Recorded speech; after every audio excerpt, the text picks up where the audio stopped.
He called it a fresh start trip, a way to fix our marriage. He failed to mention his mistress would be waiting. When I opened my eyes, my bike was gone, my phone was gone, and he was gone. The only sound was the wind, and then the rotors. 4 helicopters. They were not for him. They were for me. Our house is a glass box perched on the side of Mount Tamalpais. From the infinity pool, you can see the entire bay, from the Golden Gate to the silver thread of the San Jose skyline. It's the kind of house that screams new money, but Gavin always called it visionary. My husband, Gavin, is the visionary. He's the handsome, charismatic CEO of Helios Scribe, the startup that's going to save the world with AI-optimized clean energy. He's the one Forbes put on their cover last month, all perfect teeth and effortless confidence. And I am his wife. I am the smart, quiet one who makes sure the household staff is invisible and the catering for his investors is flawless. I'm the one who used to run simulations on materials stronger than steel at a national lab before I traded my security clearance and my entire career to support his dream. I'm 35 years old, but some days I feel like I'm just an accessory he picked out, polished and displayed to reflect his own success. Tonight was one of those performances. A fundraiser for some environmental nonprofit that Gavin's PR team assured us was the right look. The deck was crammed with venture capitalists and tech journalists, all of them drinking Gavin's expensive champagne and breathing in his intoxicating certainty. I was circulating, smiling, my neck aching from the weight of the diamonds he'd insisted I wear. I was playing my part. I am very good at my part. I saw him near the fire pit, laughing at something. He was with Sophie. Sophie is his executive assistant. She's young, probably 25, and vibrates with an energy that I find exhausting. She manages his schedule, his diet, his entire public-facing life. Tonight, she was doing more than managing.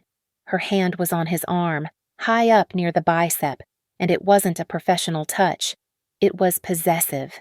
She was laughing, her head tilted back, and he was looking at her, really looking at her.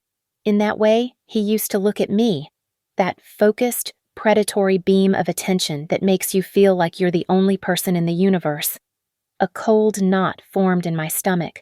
I moved closer, shielded by a cluster of angel investors discussing their latest exit. I wasn't looking at her hand on his arm anymore. I was looking at her wrist. A flicker of motion had caught my eye. She was wearing a bracelet. It wasn't a delicate gold chain. It was a cuff, about an inch wide, made of interlocking matte black fibers, carbon fiber. My breath caught. I knew that weave. I knew the precise tensile strength and the frustrating failure point of that specific composite. I had designed it.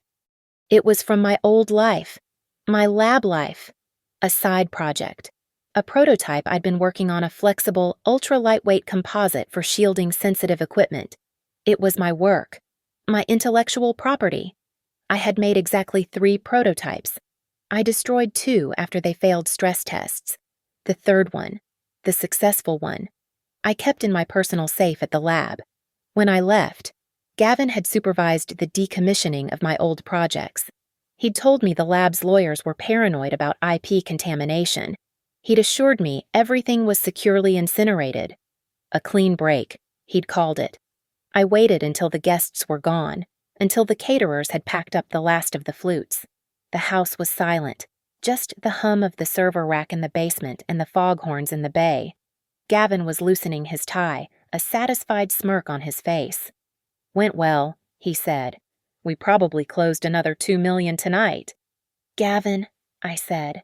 My voice sounded strange, too flat in the cavernous room. "Your assistant, Sophie." He didn't tense. He was too good for that. He just raised an eyebrow. "What about her? The bracelet she was wearing, the carbon fiber cuff." For the briefest fraction of a second, his smile flickered. Just a micro-expression, a tightening at the corner of his eye. Then it was back, wider this time, but wrong. "Ah, that, you noticed." He chuckled, a warm, indulgent sound that didn't reach his eyes. "She admires you, Eliza. You're all she talks about at the office. the brilliant Dr. Eris who gave it all up for love. He walked over, put his hands on my shoulders. His hands were warm, but I felt nothing.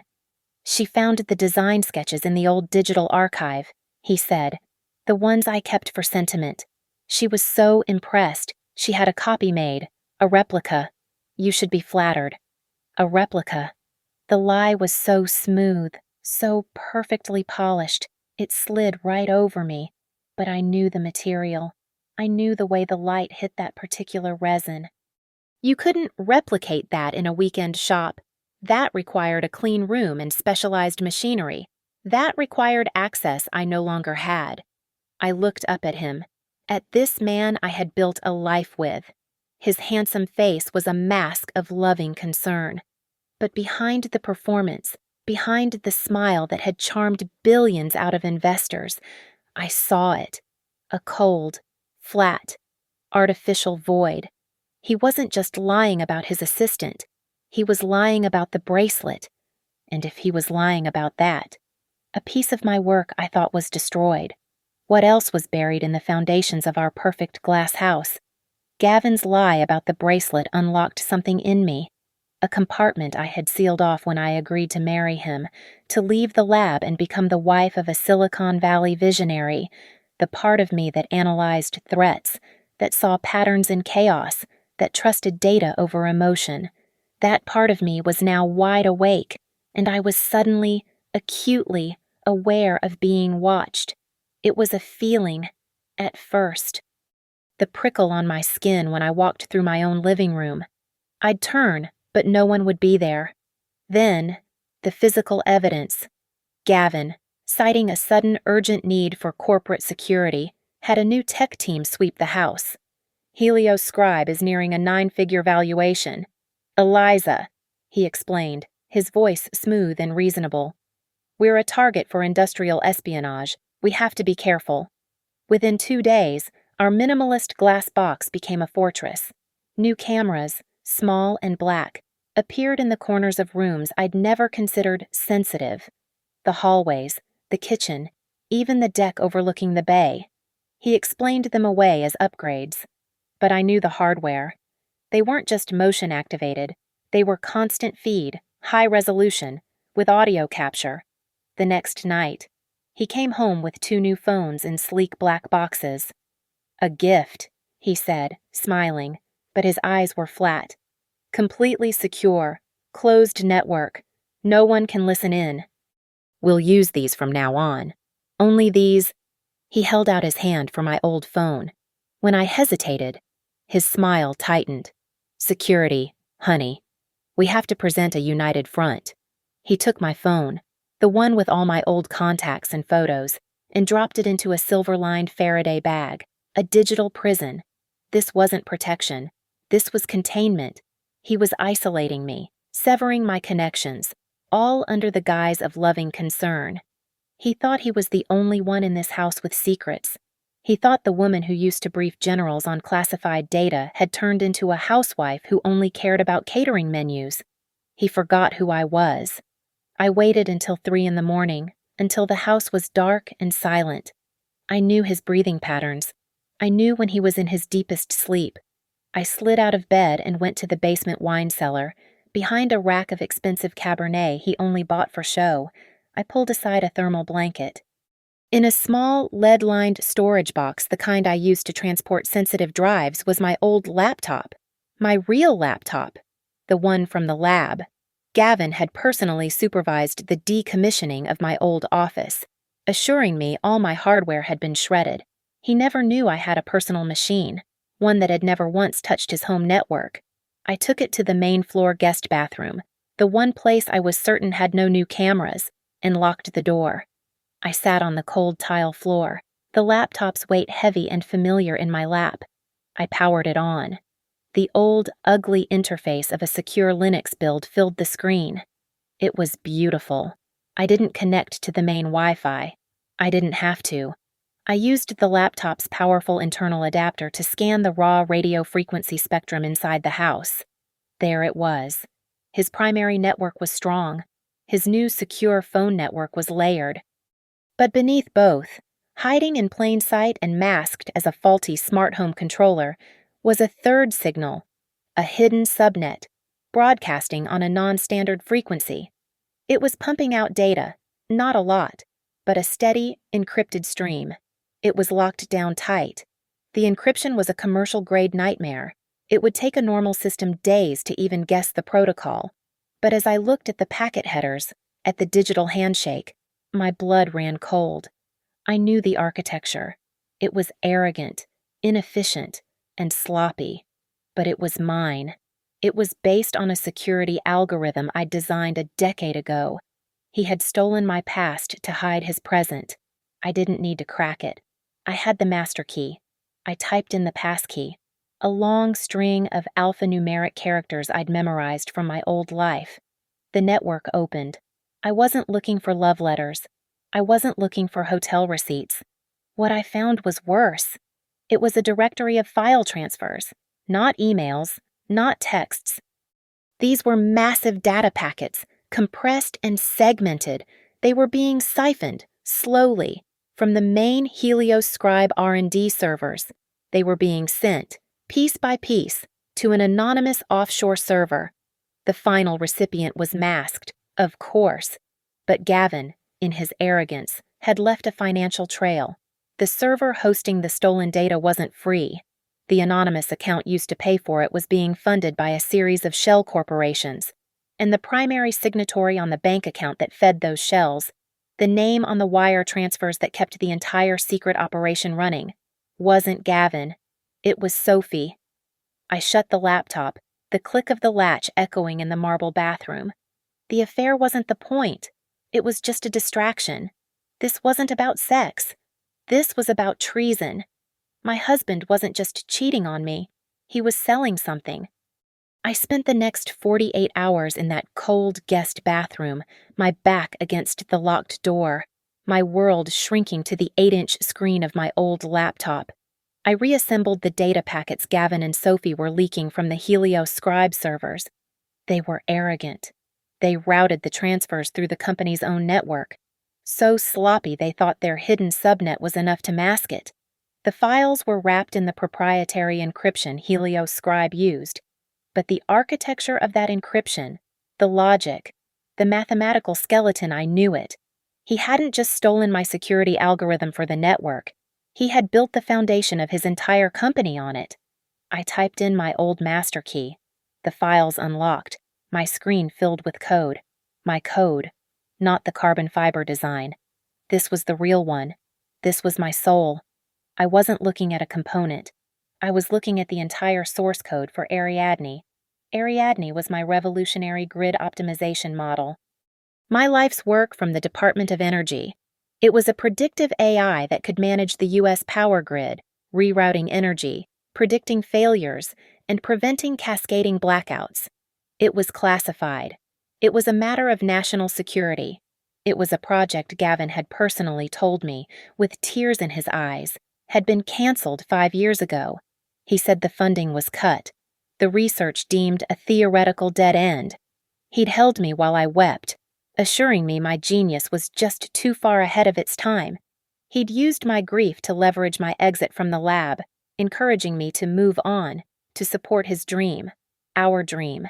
Helios Scribe, the entire multi-billion-dollar company. His visionary AI that was charming investors and landing him on magazine covers, it was Ariadne. He hadn't created a thing. He had stolen my classified work, repackaged it, and sold it to the world. And now he was selling it again, under the table, to God knows who. The rage was so cold, so complete. It was almost peaceful. It burned away all the shock, all the betrayal. I knew exactly what I was, and I knew exactly what he was. I had to confront him, but if I revealed I knew about Ariadne, if I even hinted at the data theft, I knew, with the chilling certainty of a physicist calculating a fall, that I would be silenced, not just digitally, physically. He was monitoring my phone, my car, my house. I was in a cage of his design. I had to use the one weapon he expected me to use, the one he thought defined me. I waited for him to come home. He walked in just after 6, already pulling off his tie, a look of strained focus on his face. "Gavin," I said. My voice was tight. I let it shake. He looked up, his professional face instantly melting into one of loving concern. "Eliza, what is it? You look ill." "I know," I said, letting a single, well-rehearsed tear fall. "I know about you and Sophie." The performance he gave was a masterpiece. It wasn't the clumsy denial of a guilty man. It was the complete, shattering collapse of a broken one. He didn't get angry. He didn't get defensive. He just deflated. He dropped his keys. He staggered back, as if I had physically struck him, and sank onto the custom Italian leather sofa. "Eliza," he whispered, his head in his hands. He looked up. His eyes, those brilliant, charismatic eyes, were full of tears. They were perfectly framed, perfectly wet. "Yes, it's true. God, I'm so sorry." He moved, not toward me, but away, as if in shame. "It was a mistake, Eliza. A horrible, stupid mistake. I was weak. I was stressed, and I ended it. I swear to you, I ended it weeks ago." I said nothing. I just stood there, letting him fill the silence. "That's why this is so much worse," he said, his voice dropping to a conspiratorial, desperate whisper. He stood up, walked toward me, and tried to take my hands. I let him. "She's blackmailing me," he said. I pulled my hands away. "What?" "She's unstable. When I told her it was over, that I loved you and only you, she snapped.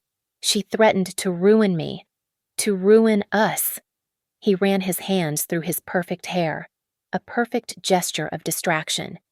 "Gavin, what did she do?" "She's been stealing data. Eliza," he hissed, the panic in his voice sounding utterly real. "She's been in the servers. She's trying to frame me.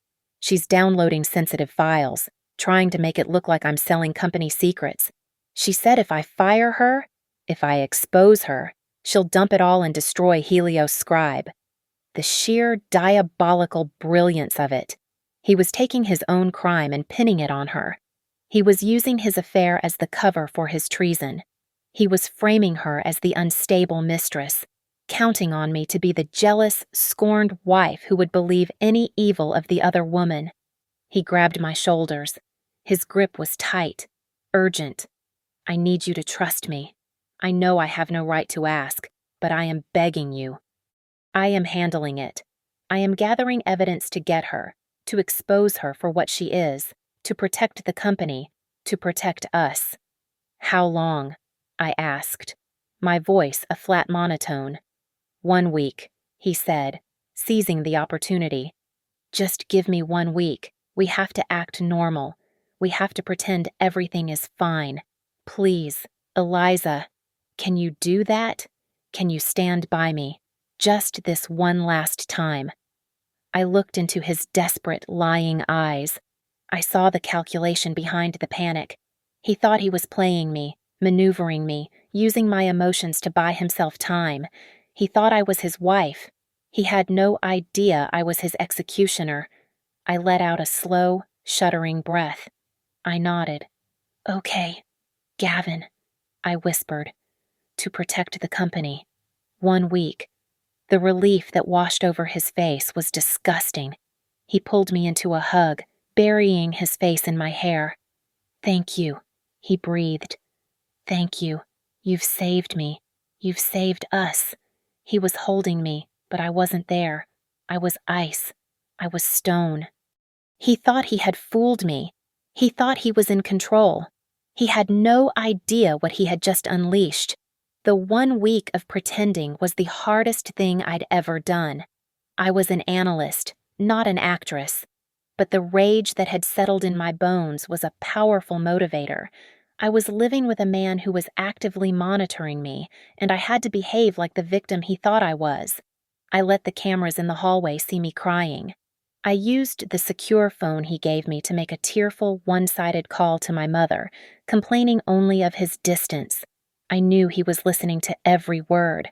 I knew he was tracking my car every time I left the house. I was trapped in a digital cage, and he held the only key. But this was no longer about a broken marriage.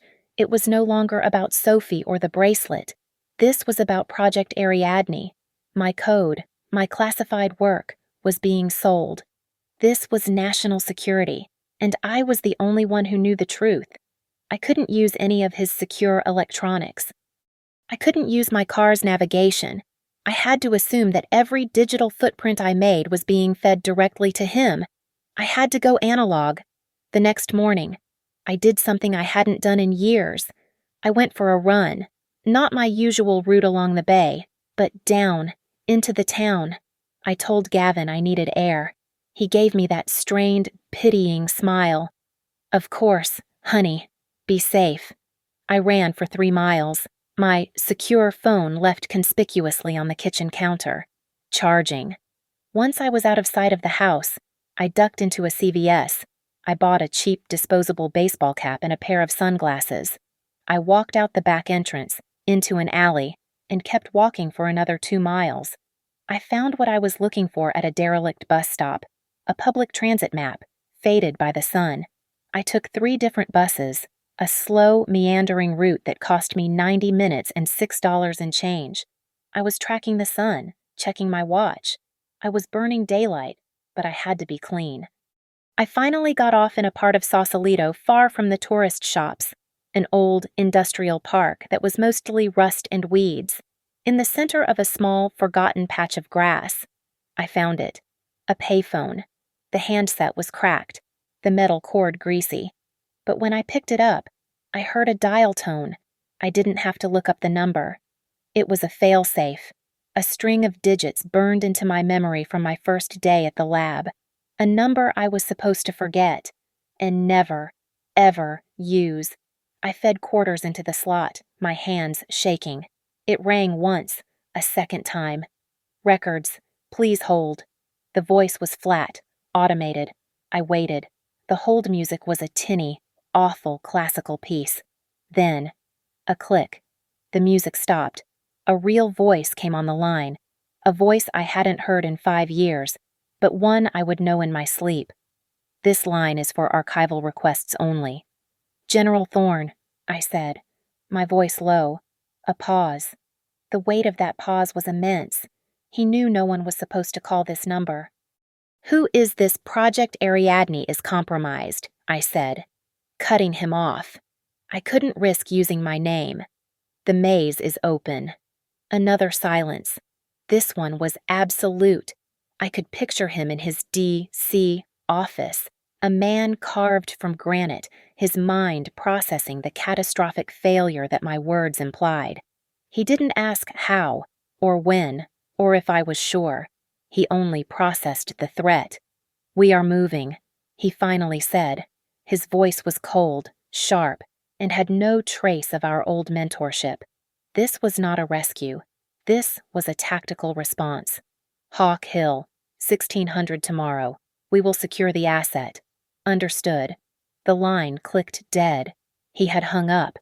I stood there for a full minute, the smell of the old plastic in my nose. 1600, 4 in the afternoon. We will secure the asset. He hadn't asked if I was safe. He hadn't asked if I needed extraction. He was coming to secure the asset. I knew exactly what that meant. The asset wasn't me. Eliza. The asset was the complete, uncorrupted code for Project Ariadne.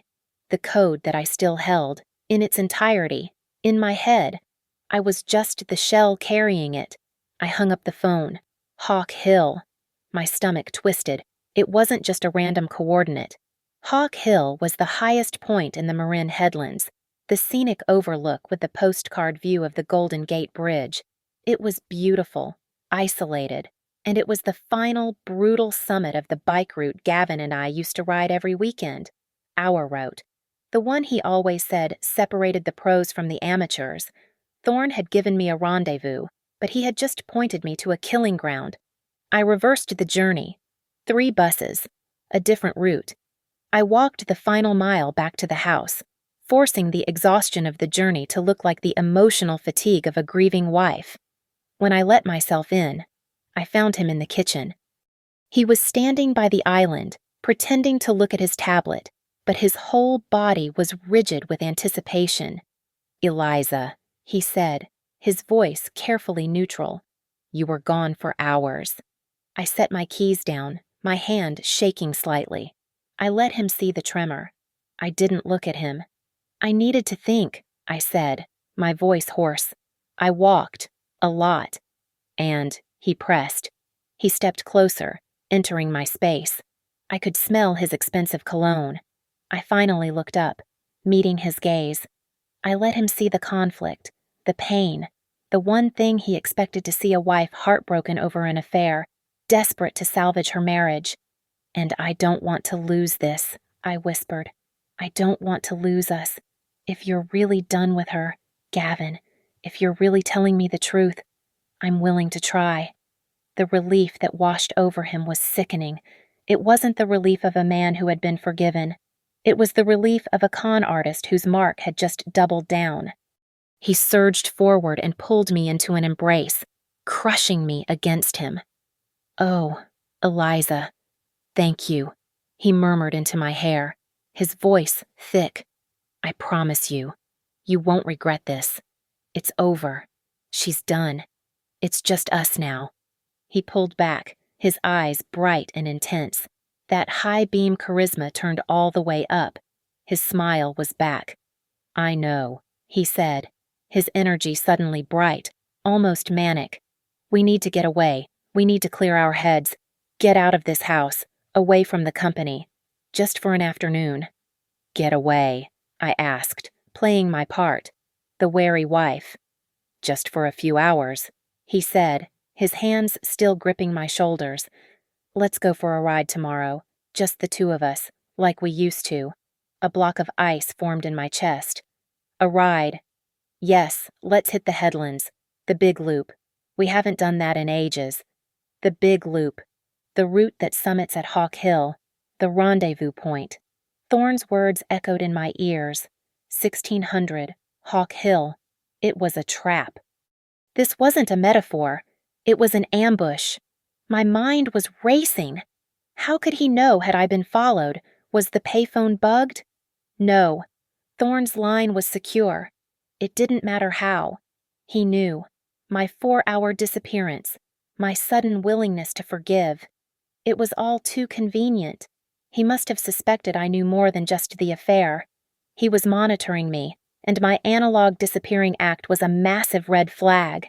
He didn't know who I'd called or where I was going, but he knew I had a plan, and he was going to intercept it. "What time?" I asked, my voice a whisper. "Let's go in the afternoon," he said, his tone breezy, like he was planning a picnic. "We'll miss the morning fog. How about we head out around 3:30? 3:30. My meeting, my extraction, was at 4 o'clock. He had just laid all his cards on the table. He was giving me 30 minutes. It was a checkmate. If I refused, if I said I had plans, he'd know for sure. He would silence me here, in this glass house, where he controlled every camera and every lock. If I agreed, I was willingly riding into his trap, isolated on a mountain road, 30 minutes before my only cavalry was scheduled to arrive. He was making me choose the method of my own execution. I had no choice. I had to walk into it. I summoned a small, shaky smile. "Okay," I said. That sounds really nice. Gavin. Like the old days." "Perfect." He beamed, and he kissed my forehead. It felt like a cold stone pressed against my skin. "It's going to be perfect." He went to his office to clear his schedule. I went to our bedroom, to my side of the massive walk-in closet. I pulled out my cycling gear, my helmet, my shoes, my Lycra jersey, and my padded bib shorts. I went into our cavernous bathroom and locked the door. I turned the shorts inside out, from a small, hidden travel kit. I took a seam ripper and a tiny waterproof object. It was a personal locator beacon. It wasn't a GPS. It didn't receive satellite data.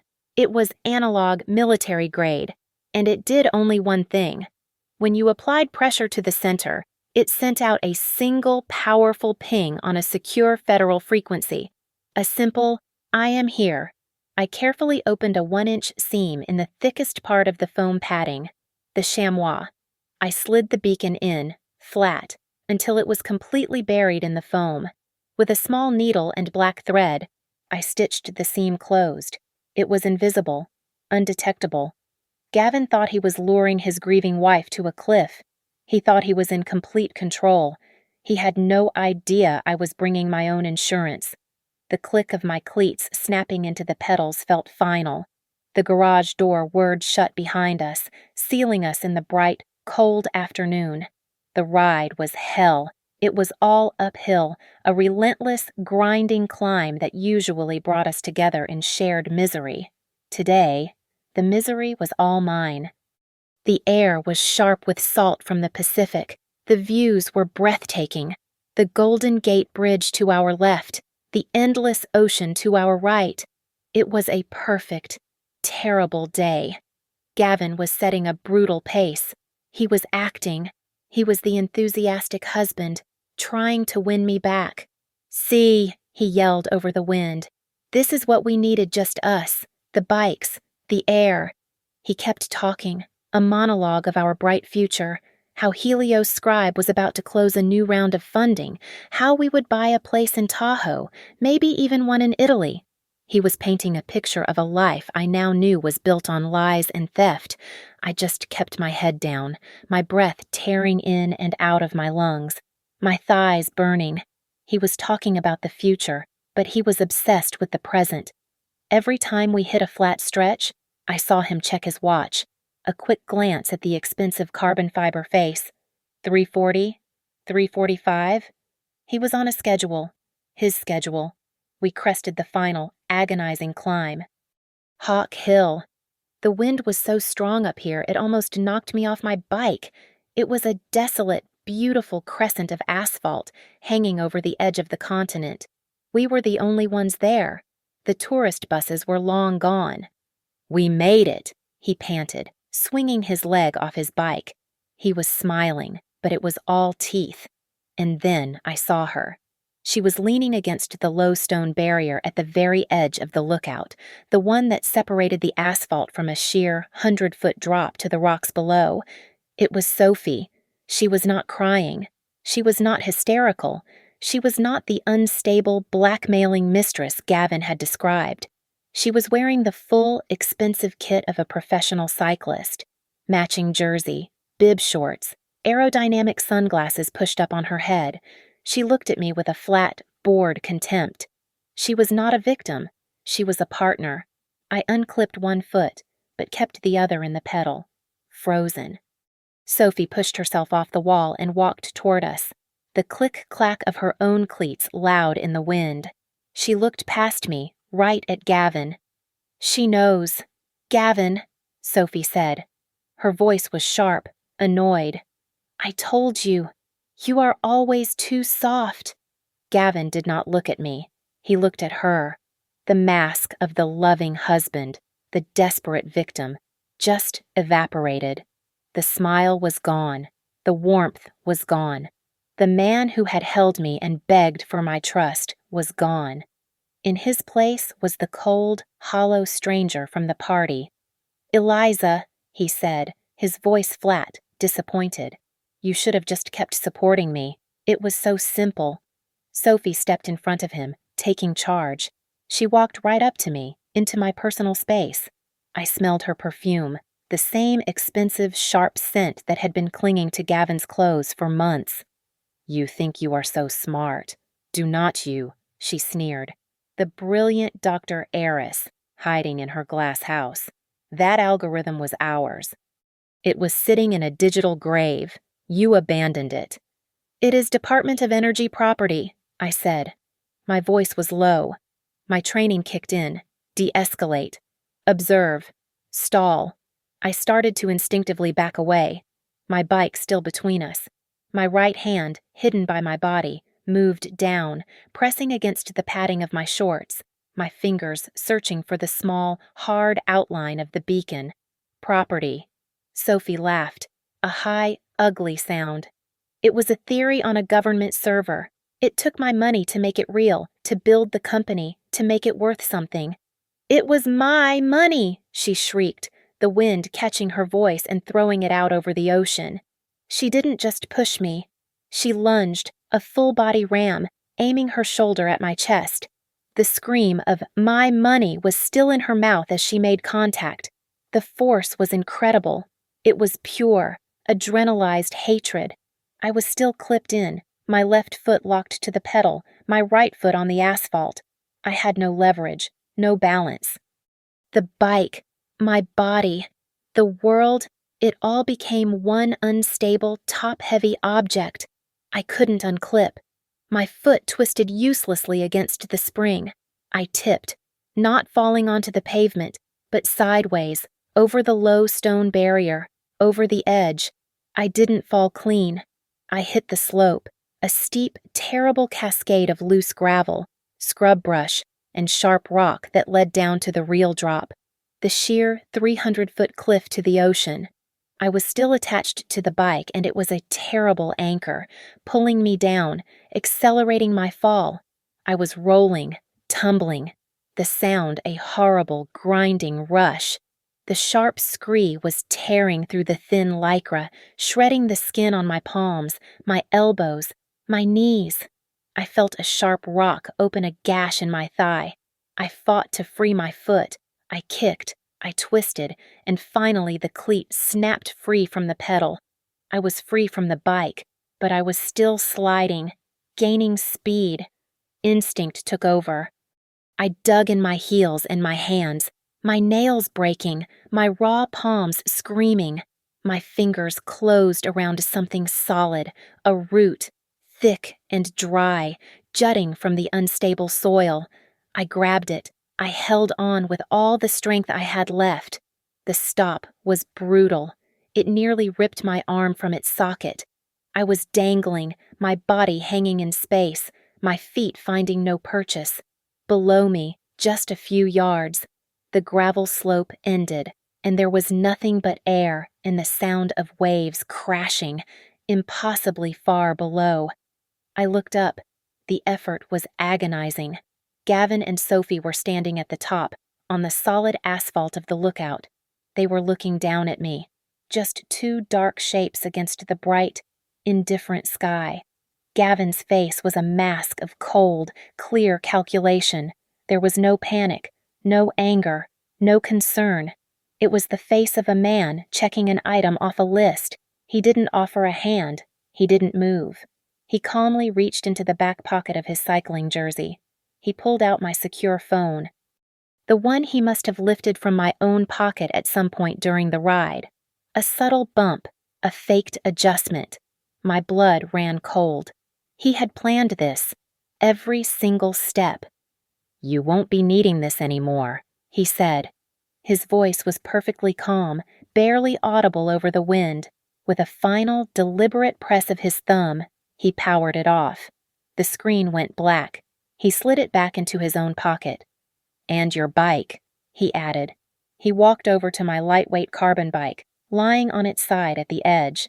He didn't just nudge it. He drew back his foot and kicked it, hard, with the full force of his body. The bike, my beautiful, expensive bike, cartwheeled. It flew out into the open air, over my head, silent and graceful. It tumbled once, twice, and then vanished, swallowed by the sheer drop, gone forever into the ocean. He looked back down at me, my fingers slipping, my blood hot on the dry root. "Rest up, Eliza," he said. "It's a long way down." He turned. Sophie gave me one last triumphant look, and then she turned, too. I watched their backs as they got on their bikes, clipped in, and slowly, calmly, rode away. They left me. They left me for dead. They were gone. The sound of their bike tires on the asphalt faded, swallowed by the relentless, screaming wind. I was alone. My left arm was on fire. My entire body weight was hanging from one root, and my shoulder felt like it was tearing apart. My palms were just raw, bloody meat. I tried to find a foothold, but there was nothing. The scree was too loose. Every time my cleat-covered shoe tried to gain purchase, it just sent a tiny avalanche of gravel and dust cascading into the void. The wind was a physical thing, pushing against me, trying to peel me from the cliff. It was so cold. It cut through the thin, torn lycra, chilling the blood on my skin. I was shivering, but the shivers were violent, uncontrolled jolts that threatened my grip. They didn't just want to stop me. I saw the whole plan with sickening clarity, a tragic accident, the experienced cyclist who took the dangerous turn at Hawk Hill too fast. My bike was at the bottom of the ocean. My phone was in Gavin's pocket. There was no trace of me. By the time anyone found me, if they ever found me, I would just be another statistic. Gavin would be the grieving widower, the brilliant CEO struck by tragedy. Sophie would be by his side, the supportive assistant, helping him pick up the pieces. It was so clean, so simple, so cold. Rage, pure and sharp, cut through the pain. I was not going to die here. I was not going to be an accessory to his story, the tragic wife he had to overcome. I had one chance. I had to let go with one hand. My right hand, the one not holding the root, was my only hope. I looked at my left hand, my fingers white, my knuckles split open, wrapped around the dry, gray wood. It had to hold. I let my right arm drop. I gritted my teeth, a soundless scream tearing out of my throat as my left shoulder took the full, swinging jolt of my weight. I nearly blacked out. The world went gray.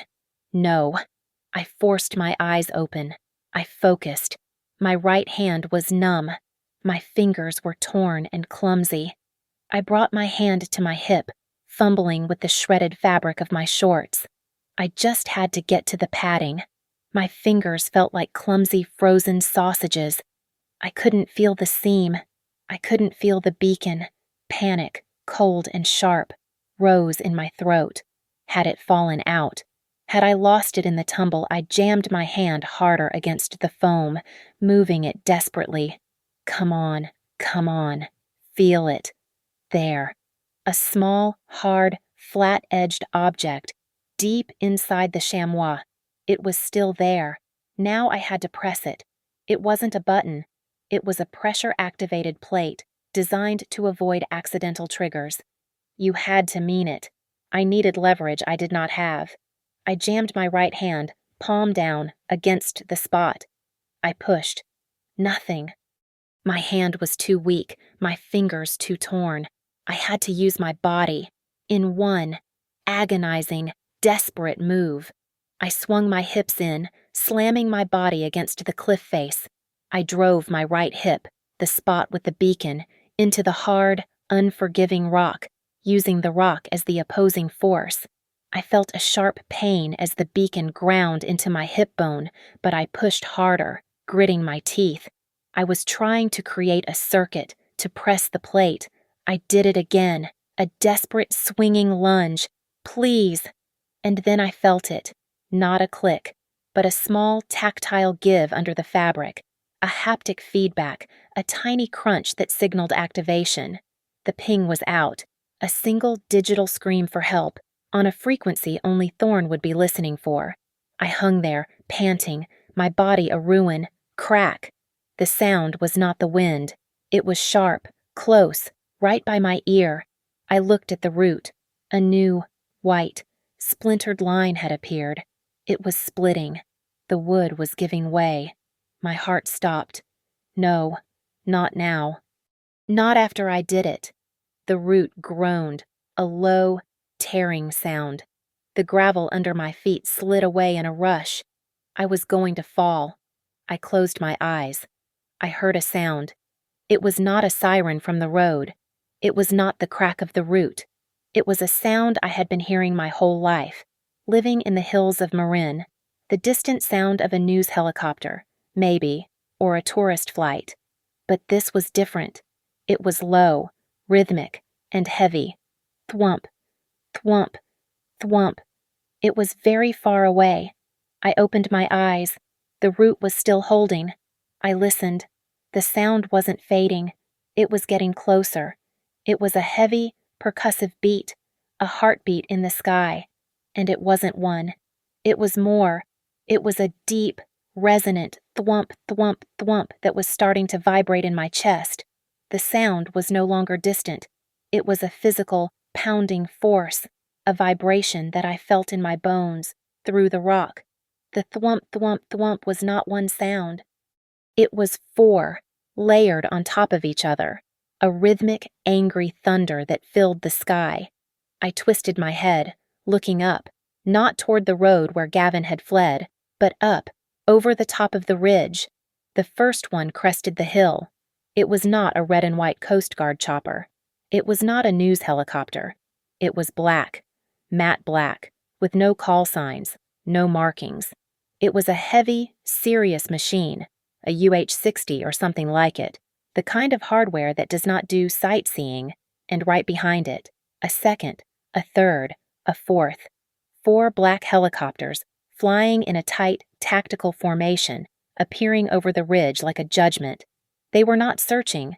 They were not flying a grid or using spotlights. They were converging. They were coming, at full speed, to the single solitary ping I had sent from my hip. The noise was apocalyptic. The downdraft hit me like a solid wall, a hurricane of rotor wash that blasted my face with sand and loose gravel. It tore at my clothes and tried to peel me from the cliff. The splitting root I was clinging to groaned and shifted under the new pressure. One of the 4 helicopters broke from the formation. It banked hard, its nose dropping, and descended. It slowed, stopping its forward momentum until it was hovering, impossibly stable, 50 feet directly above my head. The sound was so loud I thought my eardrums would burst. It was a physical weight pressing me against the rock. The side door was open. I could see men inside, dark shapes in full tactical gear. One of them, a single operative, moved to the edge and jumped. He didn't rappel. He fast-roped, a black spider sliding down a thick, heavy line, landing on the unstable scree slope 5 feet to my left with a professional thud. He didn't ask me if I was okay. He didn't ask what happened. He just moved, clipping himself to the rock face with one hand and pulling a harness from his vest with the other. He yelled something, but I couldn't hear him over the rotors. My gaze was pulled away from him, back to the sky. The other 3 helicopters. They weren't stopping. They had not slowed down. They roared past me, 20 feet over my head, so low I could feel the heat from their engines. They flew in a line, following the ribbon of asphalt, chasing the route that Gavin and Sophie had taken. They were hunters. Far down the road, maybe a quarter of a mile. I could just make them out.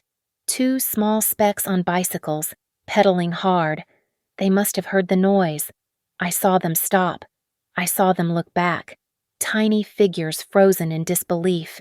Even from this distance, I could feel their sudden, absolute terror. This was not a random patrol. This was not a medical rescue. This was a tactical response. The 3 helicopters were on them in seconds. The first one didn't bother to land gently. It performed a flash landing, slamming its skids onto the center of the road, directly in their path. It was a 20,000-pound wall of black metal, its rotors still spinning, kicking up a storm of dirt and asphalt. The second helicopter did the same, landing 50 yards behind them, cutting off their only escape. The third stayed in the air, a dark shark circling low, its open door facing them, a gunner visible in the bay. The trap was sprung in less than 5 seconds. Before the skids of the first 2 helicopters had even fully settled, their side doors slid open. Teams of men swarmed out, 6 from the front, 6 from the back. They were not police. They were federal agents, clad in black body armor, helmets, short-barreled rifles up and ready. Gavin and Sophie were trapped between 2 screaming machines, surrounded by a dozen armed men. I saw Gavin lift his hands from his handlebars, a universal gesture of surrender. I saw Sophie try to get off her bike, but her cleats were still locked into the pedals. She fumbled, twisted, and fell sideways onto the pavement, A clumsy, pathetic heap. They were on the ground, face down on the asphalt, with rifles aimed at their heads, before they had even processed what was happening. "Harness on!" The operative next to me screamed. He had cinched the rescue strap around my chest, under my arms, clipping the heavy steel carabiner to the front. He gave a sharp, upward tug. "Lifting, lifting!" he yelled into his shoulder mic, giving a signal to the sky. The world vanished beneath me. The root was ripped from my grasp as the winch took my weight, pulling me up, into the sky, away from the cliff, away from the rocks, into the belly of the beast. I was hauled into the vibrating cabin. The noise was a physical assault, a deafening roar of turbines and wind. The operative unclipped the harness from my chest and shoved me forward onto the cold, metal floor. I was a heap of torn lycra, blood, and seawater. Rough hands grabbed my arms, dragging me deeper inside, away from the open door. I looked up and saw him, kneeling in front of me. General Marcus Thorne. He was not in his crisp DC uniform. He was in the same black, unmarked tactical gear as the others, his face grim, impatient, and looking exactly as it had 5 years ago. He pushed a thick, scratchy wool blanket into my chest. "You're late, Eliza," he barked over the noise. I ignored the pain in my shoulder. I ignored the blanket. I dragged myself back to the open door, gripping the edge, my bloody knuckles white. The helicopter was gaining altitude, banking hard, giving me a perfect, terrible view of the road below. The scene was frozen. 2 black helicopters were still on the ground, their rotors spinning, kicking up a storm of dirt.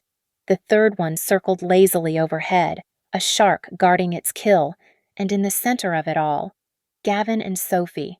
They were on their knees on the asphalt, hands clasped behind their heads. A team of agents was moving in, cuffing them, their movements economical and brutal.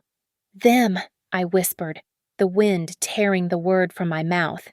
"He pushed me. He tried to."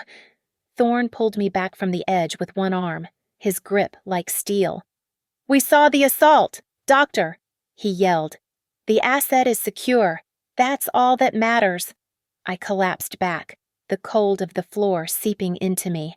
I finally pulled the blanket around my shivering body. "The asset. You knew," I stammered, my mind slow, thick with shock. "You were watching. We have had Helios Scribe under surveillance for 6 months, Thorne said, his voice flat, all business. "We were just waiting for them to move the final data package. Your call this morning just moved up the timeline." 6 months. I stared at him, the implication hitting me. "You knew he had Ariadne. We knew he had it," Thorne confirmed. "We just didn't know who his buyer was. So, we decided to buy it ourselves." I looked at him, confused.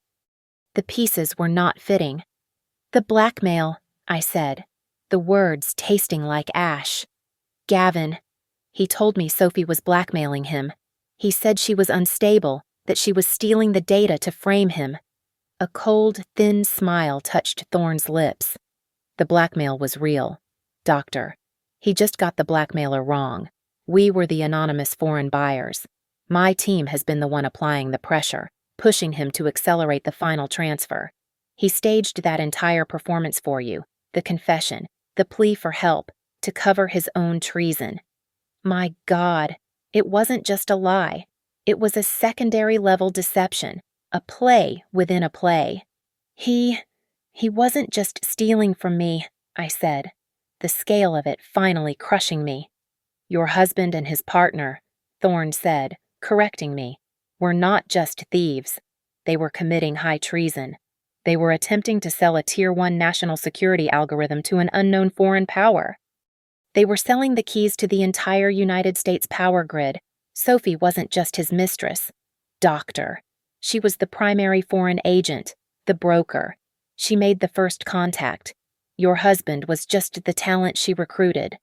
I looked back at the open door, at the armed men, the heavy-grade equipment, the absolute military precision of the operation. "These helicopters," I whispered, They aren't search and rescue. This is an asset retrieval and extraction team, Thorne said. We came for Project Ariadne. You just happened to be the one carrying it. The operative who had pulled me from the cliff handed me a plastic bottle of water. My hands were shaking so badly I could barely hold it. I looked down at the road one last time. The agents were marching Gavin toward one of the helicopters. His hands were cuffed behind his back. My husband, the charismatic CEO. He looked small, pathetic, and utterly defeated. Thorne pushed a heavy military-grade satellite phone into my hand. It was an old, clunky model I recognized from the lab. The lab is on standby, he said. His voice was pure business. They're waiting for you. He paused, and for the briefest fraction of a second, I saw the old mentor. Welcome back, Dr. Eris. The helicopter banked hard, turning east, away from the ocean, away from the setting sun. I looked out the open door, past my own bloody reflection in the plexiglass. In the distance, the Golden Gate Bridge was lit up against the darkening sky, its 2 red towers like a gateway. Our glass house in Marin was just a dark shadow on the hill behind it. We were flying away from it, away from my marriage, away from my old life, and toward the only thing that had ever been real. Thank you for listening to my story. I would love to know where you are listening from. Please comment below. Let's connect and share our thoughts. Make sure to subscribe to Lily Revenge Stories, like this video, and if you want to support this story, please hit that hype button so more people can hear it.